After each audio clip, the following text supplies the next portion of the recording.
मला एक कमेंट होती की राहू ग्रह शांत करण्यासाठी काहीतरी उपाय सांगा. म्हणजे हा उपाय तुम्ही राहू ग्रह शांत ठेवण्यासाठी करू शकता. त्याला आपल्याला शांत ठेवायचं असतं, मजबूत करायचं नसतं. राहू हा शॅडो ग्रह आहे.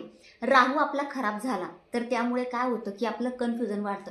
कुठलाही योग्य डिसिजन आपल्याला घेता येत नाही. ओव्हर थिंकिंग आपण करायला लागतो. म्हणून यासाठी राहूला शांत ठेवण्यासाठी तुम्हाला शनिवारी उपाय करायचा आहे. दर शनिवारी हा उपाय करायचा. प्रत्येक शनिवारी महादेवांच्या मंदिरात जायचं आणि ते गेल्यानंतर दुधाने आणि पाण्याने महादेवांचा अभिषेक करायचा. काळे तीळ अर्पण करायचे. ओम नमः शिवाय म्हणत म्हणत तुम्हाला हे सगळं करायचं आहे.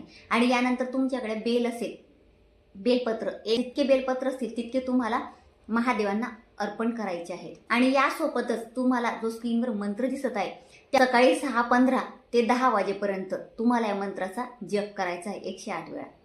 सकाळी शक्य नसेल तर सायंकाळी 6 ते 8 पर्यंत तुम्हाला या मंत्राचा 108 वेळा जप करायचा आहे. नक्कीच तुम्ही हा उपाय करून बघा. प्रत्येक शनिवारी करा. राहू ग्रह कायम तुमचा शांत राहील. आणि जर राहू ग्रहाची महादशा चालू असेल तर ती सुद्धा तुमची दूर होणार आहे. तुमचे सगळे प्रश्न मार्गी लागतील. श्री स्वामी समर्थ.